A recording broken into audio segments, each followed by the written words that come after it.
Lesson: Unsupervised learning, clustering, and dimensionality reduction. Unsupervised learning is a pivotal component in the realm of machine learning, particularly when it comes to dealing with large datasets in supply chain management. This lesson focuses on two primary techniques within unsupervised learning: clustering and dimensionality reduction. These methods are invaluable for unraveling patterns and reducing the complexity of data, thereby empowering professionals to extract actionable insights that drive decision-making. Clustering is a method used to group a set of objects in such a way that objects in the same group or cluster are more similar to each other than to those in other groups. It is a powerful tool for segmentation and pattern recognition in supply chain analytics. One of the most commonly used clustering algorithms is k-means. The k-means algorithm partitions data into k distinct clusters based on distance metrics, most commonly the Euclidean distance. The algorithm iteratively assigns each data point to the nearest cluster center and updates the cluster centers as the mean of the assigned data points until convergence. A practical example of k-means can be seen in inventory management.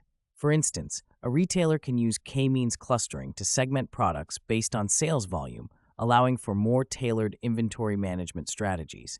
By clustering products into high, medium, and low sales volume categories, managers can optimize stock levels, reducing overstock and understock situations, which directly impacts the supply chain's efficiency. Choosing the right number of clusters, k, is crucial and often involves using the elbow method, where the sum of squared distances from each point to its assigned cluster center is plotted against the number of clusters. The point at which adding more clusters yields diminishing returns is considered the optimal k. Tools such as Python's scikit-learn library provide easy-to-use implementations of k-means, complete with functions to calculate clustering metrics that aid in determining the optimal number of clusters.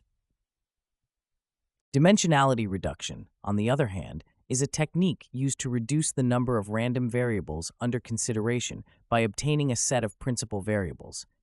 It helps in simplifying models, reducing storage space, and speeding up computation without losing important information. Principal component analysis is a widely used dimensionality reduction technique. It transforms data into a new coordinate system, reducing the dimensionality while preserving as much variance as possible. In the context of supply chain analytics, PCA can be applied to streamline data from multiple sources, such as supplier ratings, transportation costs, and delivery times.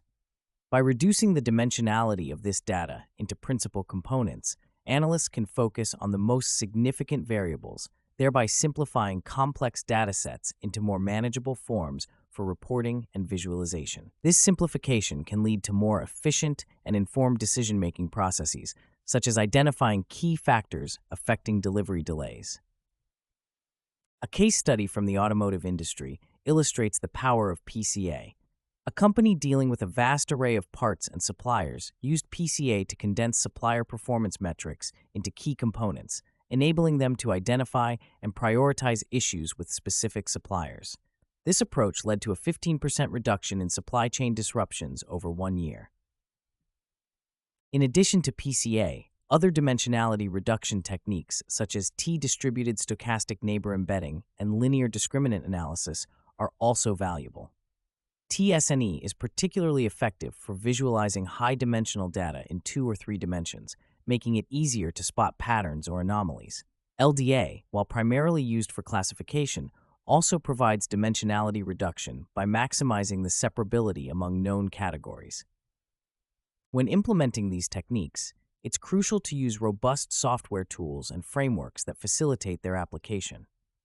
Python, with its extensive libraries like scikit-learn, matplotlib, and pandas, offers a comprehensive environment for performing clustering and dimensionality reduction. Scikit-learn provides efficient implementations of k-means and PCA, along with tools for evaluating model performance.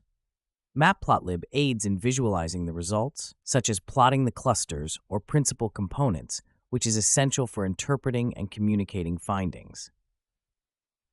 Furthermore, integrating clustering and dimensionality reduction into a supply chain management system can be achieved through platforms like Tableau or Power BI, which provide advanced data visualization capabilities.